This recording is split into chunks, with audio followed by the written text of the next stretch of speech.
Kapitel 1 – Der alte Mann und der Junge. Es war einmal ein alter Mann namens Santiago. Er war Fischer und wohnte in einer kleinen Hütte am Meer. Jeden Tag fuhr er mit seinem Boot hinaus zum Fischen, aber seit 84 Tagen hatte er keinen Fisch mehr gefangen. Die Leute im Dorf sagten, er habe kein Glück mehr. Sie glaubten, dass er seine Glückssträhne verloren hatte. Der alte Mann hatte einen Freund namens Manolin. Manolin war ein junger Junge, und er war viele Jahre lang Santiagos Lehrling gewesen. Manolin hatte von dem alten Mann gelernt, wie man fischt, und er half ihm oft mit dem Boot. Die beiden waren gute Freunde und sie sprachen gern miteinander. Aber Manolins Eltern sagten, dass er nicht mehr mit Santiago fischen dürfe. Sie meinten, Santiago habe Pech, und Manolin solle mit einem anderen Boot fischen. Obwohl Manolin nun mit anderen fischte, kam er nach jeder Tour, um Santiago zu besuchen. Eines Abends kam Manolin zur Hütte von Santiago. Er brachte etwas Essen mit, Brot und Reis. Der alte Mann lächelte den Jungen an. »Hast du heute einen Fisch gefangen?« fragte Santiago. »Ja, wir haben 3 große Fische gefangen«, antwortete Manolin. »Aber ich fische lieber mit dir.« »Du musst mit den anderen fischen«, sagte Santiago. »Deine Eltern wollen es so.« »Ja, aber ich bin lieber bei dir«, sagte Manolin. Sie setzten sich hin und aßen zusammen. Der alte Mann erzählte Geschichten über das Meer, über die großen Fische, die er früher gefangen hatte, und über die Zeit, als er als junger Mann nach Afrika segelte. »Ich habe Löwen am Strand in Afrika gesehen«, sagte Santiago. »Manchmal träume ich von ihnen.« Manolin hörte aufmerksam zu, mit großen Augen. Er liebte die Geschichten des alten Mannes. Er träumte auch davon, eines Tages weit hinaus aufs Meer zu fahren und zu fischen. »Willst du morgen wieder hinausfahren?« fragte Manolin. »Ja«, antwortete Santiago. »Ich werde weit hinausfahren, weiter als je zuvor. Ich werde einen großen Fisch finden.« »Ich glaube an dich«, sagte Manolin. »Du bist der beste Fischer, den ich kenne.« »Du bist ein guter Junge«, sagte Santiago und strich Manolin über den Kopf. »Wir werden sehen, was der nächste Tag bringt.« Der Junge half dem alten Mann, aufzuräumen. Sie redeten noch ein wenig, dann ging Manolin nach Hause. Santiago blieb allein sitzen und schaute hinaus auf das Meer. Es war dunkel, und die Sterne leuchteten am Himmel. Er wusste, dass der nächste Tag lang werden würde, aber er freute sich darauf. »Ich werde einen großen Fisch fangen«, flüsterte er leise zu sich selbst. »Einen Fisch, der die ganze Arbeit wert ist.« Der alte Mann legte sich auf sein Bett und schloss die Augen. Er schlief schnell ein und träumte von den Löwen am Strand in Afrika. Kapitel 2 – Die Vorbereitung auf die Reise. Am nächsten Morgen wachte Santiago früh auf, noch bevor die Sonne aufging. Es war draußen noch dunkel, und die Luft war kühl. Er fühlte sich stark und voller Energie. Heute wollte er weiter aufs Meer hinausfahren als je zuvor. Er wusste, dass er Risiken eingehen musste, wenn er einen großen Fisch fangen wollte. Santiago ging aus seiner Hütte und setzte sich auf einen kleinen Hocker vor der Tür. Das Meer war still, und er konnte die Wellen sanft an den Strand schlagen hören. Er dachte an die Löwen, die er letzte Nacht im Traum gesehen hatte. Für ihn waren die Löwen ein Symbol für Stärke und Mut. Er wollte so stark sein wie sie.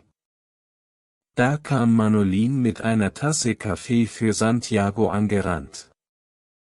Der Junge lächelte und reichte dem alten Mann die Tasse. »Guten Morgen«, sagte Manolín. »Bist du bereit, heute rauszufahren?« »Ja«, antwortete Santiago und nahm einen Schluck Kaffee. »Heute werde ich den Fisch finden, auf den wir so lange gewartet haben.« »Ich wünschte, ich könnte mit dir kommen«, sagte Manolín traurig. »Aber ich muss heute wieder mit den anderen fischen.« »Das ist in Ordnung«, sagte Santiago. »Du musst auf deine Eltern hören. Aber du kannst mir vor der Abfahrt mit dem Boot helfen.« Die beiden gingen hinunter zum Strand. Santiagos Boot war bereit, mit Angelhaken, Schnüren und Ködern, die er am Abend zuvor vorbereitet hatte. Manolín half dabei, die schweren Taue zu heben und die Köder anzubringen.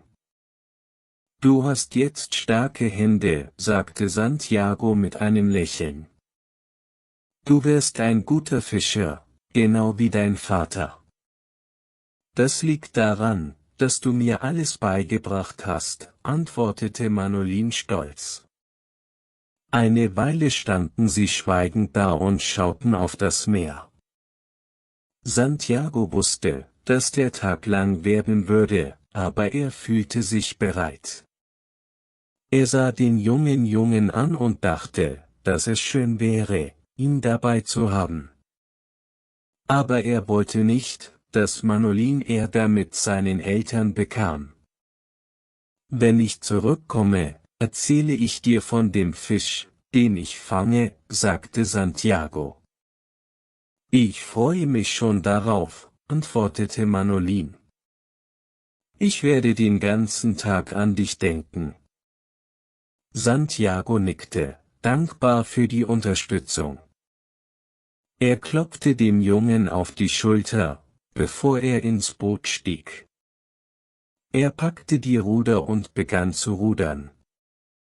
Es war harte Arbeit, aber Santiago war stark, und er genoss das Gefühl, mit seinem Körper zu arbeiten. Langsam, aber sicher, bewegte sich das Boot immer weiter hinaus aufs Meer. Manolín blieb am Strand stehen und winkte ihm nach. Er hoffte, dass der alte Mann heute einen großen Fisch fangen würde. Er wusste, wie viel es Santiago bedeutete. Santiago ruderte viele Stunden lang, bis er das Dorf nicht mehr sehen konnte. Jetzt war er allein auf dem offenen Meer. Er wusste, dass hier die großen Fische schwammen, weit weg von den anderen Booten. Er fühlte sich wie ein Teil des Meeres, als wäre er hier zu Hause. »Heute ist der Tag«, sagte er laut zu sich selbst. »Ich spüre es. Heute werde ich einen großen Fisch fangen.« Er bereitete die Angelschnüre sorgfältig vor und befestigte die Köder. Er wusste, dass es Geduld und Konzentration braucht, um die größten Fische zu fangen. Das Meer war ruhig, und die Sonne begann über dem Horizont aufzugehen. Der Himmel leuchtete in wunderschönen Farben, rosa und orange. Santiago spürte eine starke Hoffnung in sich. Auch wenn er alt war und viele schlechte Tage gehabt hatte, glaubte er immer noch daran, dass sein Glück sich wenden würde. Er fühlte sich wie ein junger Mann, voller Kraft und Zuversicht. Kapitel 3 – der Kampf mit dem Fisch. Santiago war weit hinaus auf das Meer gerudert. Jetzt war er allein, weit weg von den anderen Fischern. Es waren nur er und das große, offene Meer. Die Sonne stieg höher am Himmel, und die Hitze wurde stärker. Der alte Mann spürte den Schweiß über seinen Rücken laufen, aber er hielt nicht an. Er war konzentriert. Santiago schaute auf seine Angelschnur. Er hatte mehrere Schnüre im Wasser, alle mit Ködern bestückt. Er wusste, dass er an einem Ort war, wo die großen Fische oft zu finden waren. Er fühlte es in seinem Körper. Plötzlich spannte sich eine der Schnüre. Der alte Mann hielt den Atem an. Da ist er, flüsterte er. Er spürte eine starke Kraft, die an der Schnur zog. Das war kein kleiner Fisch. Das war etwas Großes, etwas Starkes. Das wusste er sofort. Santiago packte die Schnur mit beiden Händen. Er konnte den Fisch unter Wasser spüren, wie er immer tiefer schwamm. Es war ein Marlin, ein großer und kräftiger Fisch. Santiago wusste, dass es ein Kampf werden würde, vielleicht der größte Kampf seit vielen Jahren. Ich habe dich jetzt, sagte er laut.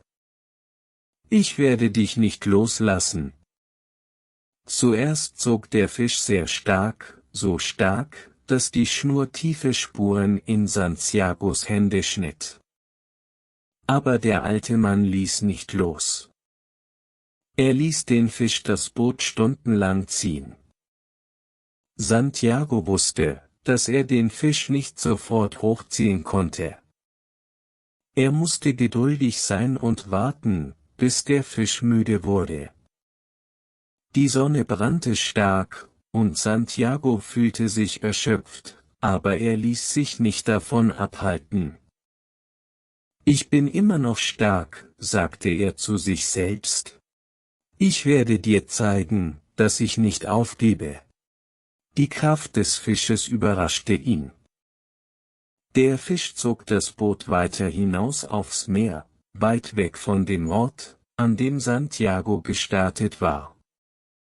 Er fühlte sich klein im Vergleich zu dem großen Fisch, aber er hatte keine Angst.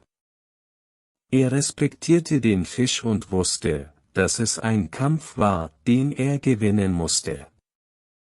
Stunden vergingen, und Santiago wurde hungrig. Er trank ein wenig Wasser aus seiner Flasche und aß ein kleines Stück Brot. Ich muss stark bleiben, sagte er leise. Wenn ich schwach werde, gewinnt der Fisch. Er spürte Schmerzen im Rücken und in den Armen. Die Schnur hatte tiefe Schnitte in seinen Händen hinterlassen, und sie bluteten ein wenig. Aber Santiago lachte nur. Du bist ein starker Fisch, sagte er. Aber ich bin auch stark. Wir werden sehen, wer am Ende gewinnt.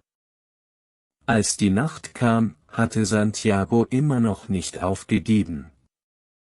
Er saß da, in der Dunkelheit, die Schnur in den Händen. Er konnte den Fisch unter Wasser spüren. Der Fisch schwamm jetzt langsam, aber er war noch nicht besiegt. Er wusste, dass dieser Kampf lange dauern würde. Aber er war bereit, zu warten. Ich habe mein ganzes Leben auf dich gewartet, sagte er zum Fisch. Ich werde dich jetzt nicht loslassen. Santiago dachte an Manolín. Ich wünschte, der Junge wäre jetzt hier, sagte er zu sich selbst, er würde sehen, wie stark ich bin. Er wäre stolz auf mich. Die Nacht war kalt, aber Santiago fühlte sich innerlich warm. Er wusste, dass er seiner großen Herausforderung gegenüberstand, und er war bereit, bis zum Ende zu kämpfen. Kapitel 4 – Der Sieg und der Preis. Santiago war stolz, aber auch sehr müde. Er hatte den größten Fisch gefangen, den er je gesehen hatte. Der Fisch war so groß, dass Santiago ihn nicht ins Boot ziehen konnte. Also band er den Fisch an die Seite des Bootes. Jetzt musste er zurück ins Dorf rudern, aber er wusste, dass es eine lange Reise sein würde. Santiago ruderte langsam. Die Sonne stand hoch am Himmel, und er spürte, wie die Hitze auf seinem Rücken brannte.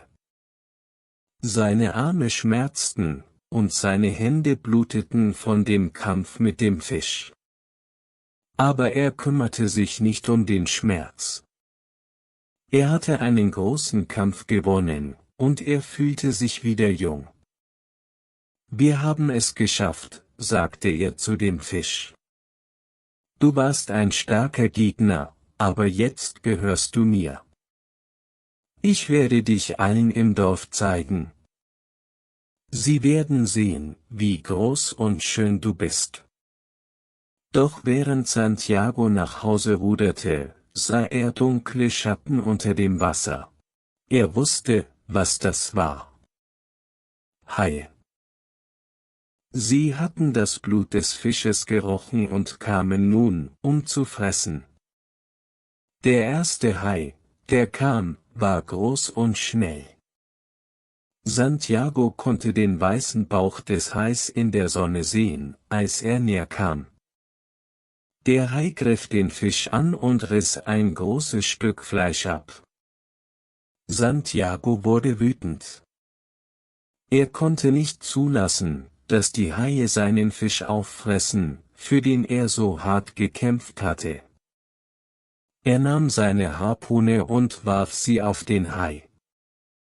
Die Harpune traf, und der Hai wand sich vor Schmerz, bevor er im Wasser verschwand.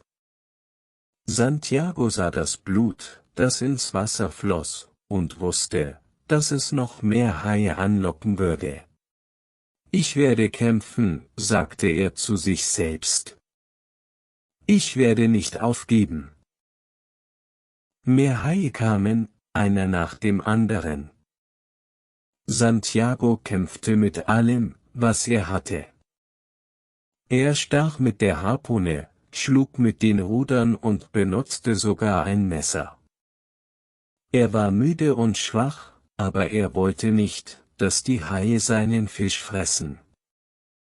Die Haie griffen schnell an, rissen Fleischstücke ab und schwammen mit Teilen des Fisches davon. Santiago fühlte sich machtlos. Er wusste, dass er diesen Kampf nicht gewinnen konnte. Er hatte keine Harpune mehr, nur ein Messer, das an ein Ruder gebunden war. Ich bin nur ein Mann, sagte er laut. Ich kann nicht gegen alle Haie im Meer kämpfen. Er kämpfte weiter, solange er konnte. Aber am Ende war er völlig erschöpft. Das Messer brach, und er hatte keine Waffe mehr. Er konnte nur zusehen, wie die Haie den Fisch Stück für Stück auffraßen. Als die Sonne unterging, war nur noch ein großes Skelett von dem Fisch übrig. Der starke, große Marlin, gegen den Santiago 2 Tage lang gekämpft hatte, war jetzt nur noch Knochen. Santiago fühlte tiefe Trauer, aber auch Frieden. Er hatte alles getan, was er konnte. Ich habe verloren, sagte er leise zu sich selbst, aber ich habe bis zum Ende gekämpft. Er setzte sich ins Boot und ruderte langsam zurück zum Land. Seine Arme waren schwach, und sein Körper tat weh. Er war so müde, dass er kaum die Augen offen halten konnte. Aber er ruderte weiter, denn er musste nach Hause. Die Nacht kam, und die Sterne leuchteten am Himmel. Das Meer war wieder still, als ob es den alten Mann trösten wollte. Santiago schaute zu den Sternen und dachte an die Löwen, von denen er oft träumte. Löwen, die am Strand liefen, stark und frei. Ich bin wie ein Löwe, dachte er. Auch wenn ich alt bin, habe ich mutig gekämpft. Santiago kam spät in der Nacht am Strand an. Es war dunkel, und niemand war draußen. Er band das Boot fest und ging langsam zu seiner Hütte. Er war so erschöpft, dass er kaum noch gehen konnte. Er wusste, dass Manolin ihn am Morgen finden würde. Bevor er sich hinlegte, warf er einen letzten Blick auf das Fischskelett, das neben dem Boot lag. Es war riesig, länger als das Boot selbst. Er wusste, dass die Leute es sehen würden und verstehen, wie groß der Fisch gewesen war. Der alte Mann legte sich auf sein Bett und schloss die Augen. Er schlief schnell ein, müde von dem langen Kampf. Er träumte wieder von den Löwen, die am Strand spielten und rannten. Sie waren stark, genau wie er. Kapitel 5 – Zurück ins Dorf. Santiago wachte am nächsten Morgen früh auf, als die Sonne gerade über dem Horizont aufging.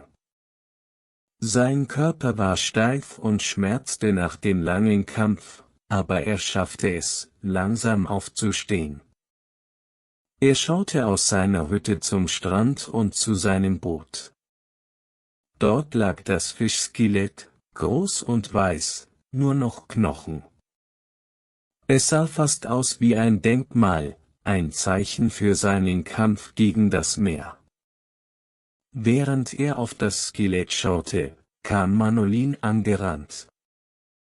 Der Junge hatte die ganze Nacht auf den alten Mann gewartet und war besorgt, weil er nicht früher nach Hause gekommen war. »Alter Mann«, rief Manolin mit Tränen in den Augen. »Ich hatte solche Angst um dich. Ich dachte, du würdest nie zurückkommen.« Santiago lächelte schwach und strich dem Jungen über den Kopf. »Ich bin zurückgekommen«, sagte er leise. »Aber ich habe den Fisch verloren. Die Haie haben ihn gefressen.« Manolin schaute auf das Fischskelett neben dem Boot. Es war riesig, viel größer, als er je gesehen hatte. »Aber schau dir dieses Skelett an«, sagte er. Das war ein großer Fisch, vielleicht der größte im ganzen Meer. »Du hast den Kampf gewonnen, alter Mann.« Santiago schüttelte den Kopf. »Ich habe nicht gewonnen«, sagte er. »Der Fisch ist weg. Alles, was übrig bleibt, ist das Skelett.« »Nein«, antwortete Manolin fest. »Du hast nicht verloren. Du hast gegen etwas Großes gekämpft, und du hast nie aufgegeben. Das ist das Wichtigste.« Im Laufe des Morgens kamen die Leute aus dem Dorf zum Strand. Sie hatten Gerüchte über den Fang des alten Mannes gehört. Sie sahen das Skelett, das neben dem Boot lag, und blieben still stehen. Niemand hatte je einen so großen Fisch gesehen. Viele verstanden, dass Santiago einen harten Kampf gegen die Haie geführt hatte, um den Fisch nach Hause zu bringen. »Das war ein großer Fisch«, sagte einer der Fischer. »Er ist ein guter Fischer, auch wenn er alt ist.« Einige der jüngeren Fischer, die zuvor über Santiago gelacht hatten, standen jetzt still und schauten respektvoll auf das Skelett. Sie erkannten, dass der alte Mann immer noch stark und mutig war. Manolin half Santiago, zurück zur Hütte zu gehen. Der alte Mann war schwach, und seine Beine zitterten, aber er hielt den Kopf hoch. Er war erschöpft, aber er fühlte sich nicht beschämt. Er wusste, dass er sein Bestes gegeben hatte. »Du sollst nicht mehr alleine fischen«, sagte Manolin entschlossen. »Von jetzt an werde ich immer mit dir fischen. Es ist mir egal, was meine Eltern sagen.« »Aber was ist mit den anderen Booten?«, fragte Santiago. »Sie haben mehr Erfolg.« »Ich fische lieber mit dir«, sagte der Junge. »Du hast mir alles beigebracht, was ich weiß, und du bist der beste Fischer im ganzen Dorf.« Santiago lächelte Manolin an. »Du bist ein guter Junge«, sagte er. »Wir werden wieder zusammen fischen. Und vielleicht finden wir eines Tages einen neuen großen Fisch.« Manolin ging, um Kaffee und etwas zu essen für Santiago zu holen. Der alte Mann setzte sich auf sein Bett und schloss die Augen. Er war so müde, dass er kaum wach bleiben konnte. Santiago schlief schnell ein, und wieder träumte er von den Löwen am Strand in Afrika. Sie waren stark und frei, und sie liefen entlang der Wasserlinie. Er schaute ihnen glücklich zu. In seinen Träumen fühlte er sich jung, als hätte er sein ganzes Leben noch vor sich. Manolin kam mit Kaffee zurück, aber er wollte den alten Mann nicht wecken. Er schaute auf Santiago, der schlief, und dachte daran, wie stark und mutig er war, auch wenn er alt war. Manolin wusste, dass er diesen Tag nie vergessen würde und dass er immer an der Seite von Santiago bleiben würde. Der alte Mann hatte einen großen Kampf gekämpft, und obwohl er den Fisch nicht nach Hause gebracht hatte, hatte er gezeigt, was es bedeutet, niemals aufzugeben.